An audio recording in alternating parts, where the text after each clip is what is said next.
Dito muna, kay dating Pangulong Duterte. Ano yung sabi nung lawyer ni Duterte? No? Nakita nyo ang resulta ng halalan. Dapat lang iuwi si dating Pangulong Duterte kasi yung boto niya, pagsigaw ng mamamayang Pilipino daw. Di ba? Yung boto niya, pagsigaw ng mamamayang Pilipino para iuwi siya.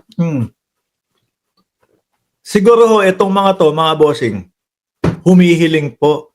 Baka pwede pong mapagbigyan kami kahit ilang minuto lang. No? Videohan po si dating Pangulong Duterte, tapos nakataas ang kamay para manumpa. Kasi po siya ay nanalo ng pagka-mayor. Pero, ang ginigiit nila kasi nanalo si dating Pangulong Duterte, iuwi na daw. Malabo yun mga chong, mga chang. Kung ano man ang ipinangako sa inyo nung nakapaligid sa inyo, bong malabsyon mga bossing, no? Kung ano man yung naririnig nyo na uuwi ng Setyembre ang dating Pangulong Duterte, sabihin mo, saan mo nakakuha yung pinagsasasabi mo? Dahil ang huling narinig natin from ICC, yung Setyembre po ay pangalawang paglilitis kay dating Pangulong Duterte. Di po ba? Tsaka aabot nga daw ng nakita nyo naman, di ba? Yung pagitan po ng kada hearing, umaabot po ng ilan? 6 na buwan.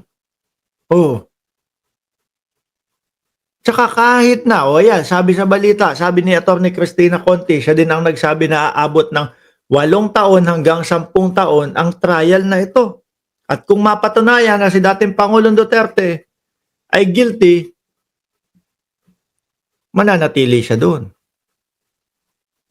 Di po ba? Hindi mabubura yung krimen. ICC trial to proceed despite Duterte victory in Davao. Sabi ko nga sa inyo yung mga Duterte ninyo, 10 daw, 10. Umpisa pa lang yung mga DDS sigawan na 10, basta straight tayo 10 para makauwi na si dating Pangulong Duterte, para makauwi na si Tatay Diggs.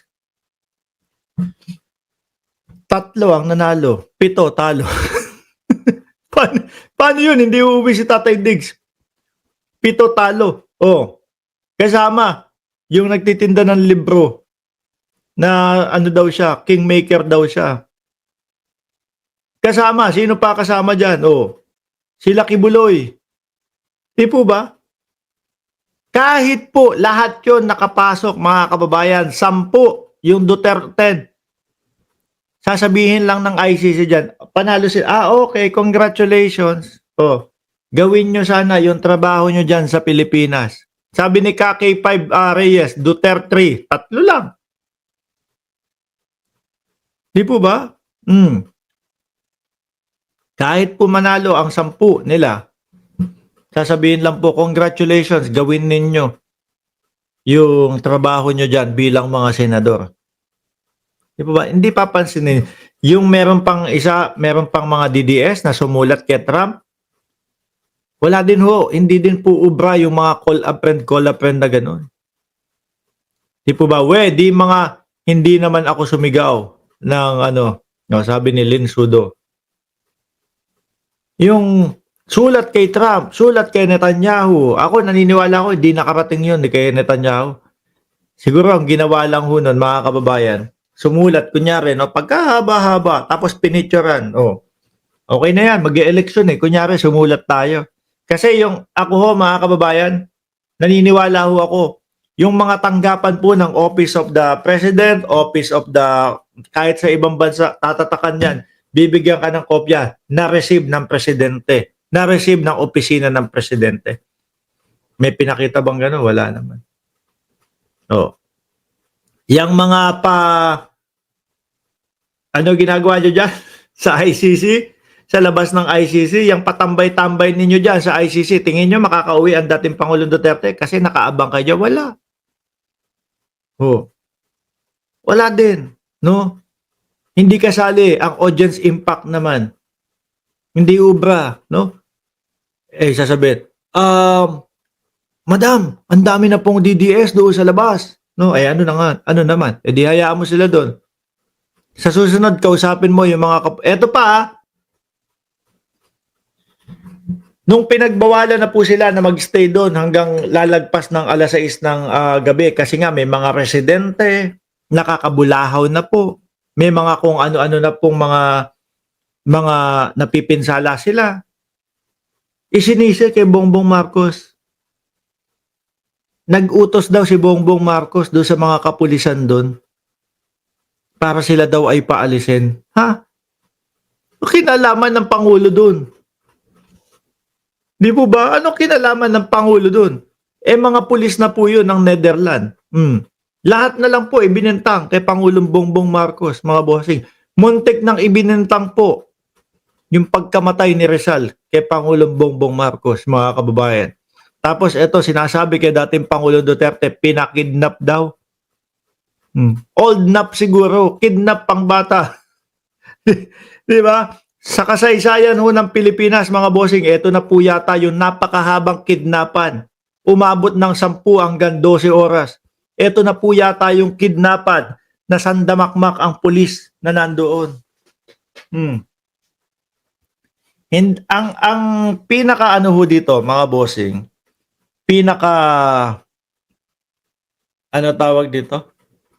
Pinaka-aral dito, mga kababayan, kahit anong drama, kahit anong pang K-pop pa yung paggagawain ninyo, hindi yan a-accept sa ICC. Sila, nakatuon sila sa investigasyon. Kahit na ano pang kung ano-ano gawin nyo dyan, magdrama kayo, mag-K-pop kayo, no? Hindi uubra sa ICC. Okay. Sige, di sugod dyan sa ospital. Okay, tuloy kami dito. Walang pakialam sa mga ganyan ng ICC. Basta po, may mga nagreklamo, maglilitis tayo. Kim Po, salamat po sa inyong super sticker. Sabi ni Linda De Vega, di bale, lifetime doon si Diggs. Kasama naman si Bato, Bungo at Sara. Naku, oo nga, no? Kasi mismong si Vice Presidente na ang nagsabi na nandun ang pangalan ni Bato de la Rosa. Naku, eto na naman tayo. Pag-uusapan na naman natin si Bato de la Rosa na nasa ICC. Alam niyo po si Bato kapag ka naririnig yung mga ICC, bigla pong naglalaho eh. Bigla pong nawawala. Mga kababayan, nagpapatay ng cellphone. Tapos mantakin mo si Inday Sara Duterte, tinakot palalo si Bato. Sabihin ba naman ni Inday Sara Duterte, nandun din po ang pangalan ko. No? Oops. Pero hindi po ako mauuna. No? Hindi po ako ang mauuna. Mauuna si Bato at si Bungo. Di ba? Mga kababayan, sabi ni Josephine Dugan, Hashikawa, kinidnap na live on the national television. Mga bugok lang ho ang nagsasabi na may kinidnap na dating Pangulo. Ano lang po nila yan, mga drama lang po nila yan, mga bossing.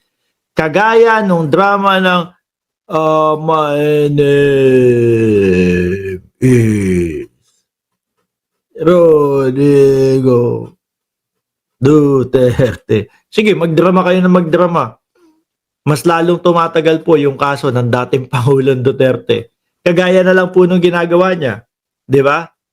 Yung pagdadrama niya. Imbis na sana, okay, matatapos itong isang buong hearing na araw na ito. Sa susunod, isang buong hearing nung pangalawa. Imbis na gano'n, kapag ka sinabi, hindi na yata kaya ng dating Pangulong Duterte. Sige, itong hearing na to, tapusin na muna natin dito. Yung karuktong do sa next 6 months na ulit. Lalong tumatagal, humahaba. Aabot ng 10 taon. Di ba? Brian Pasal, sabi, I love you, Daddy Mark. Naku, salamat. Dapat ang ginagawa nga nila dyan, speedy trial, makiusap sila. Baka po pwede, total naman, yung kliyente namin, umaabot kahit 4 na oras, 5 oras. Tingnan nyo po yung sa Senado, sa Kongreso ng Pilipinas. Umabot po 4 hanggang 5 oras. Kaya po niya. Pag ipon-ipunin na po yung 3 hearing, pag samasamahin sa isang araw. Oh, kung every 6 months, ang pagitan nun, 1.5 taon na ang tawag dyan, natipid. Oh, tapos makiusap. Every naman po, total, ang tagal nyo na pong iniimbestigahan at alam nyo na po lahat yan. Baka po pwede every month na lang po. O, di ba? Para sa ganun, kung sakali na acquitted si dating Pangulong Duterte, ma-enjoy niya pa yung natitira niyang buhay. Ganun lang sasabihin nyo, no? Bakit namin bibilisan to? Kasi po yung kliyente namin, matanda na po. Kung sakali na acquitted siya, wala na po siyang i-enjoy na malalabing buhay. Oh, papayagan yan. Ang malas nyo nga lang doon, kapag kasakali na guilty ang hatol, napadali ang hatol.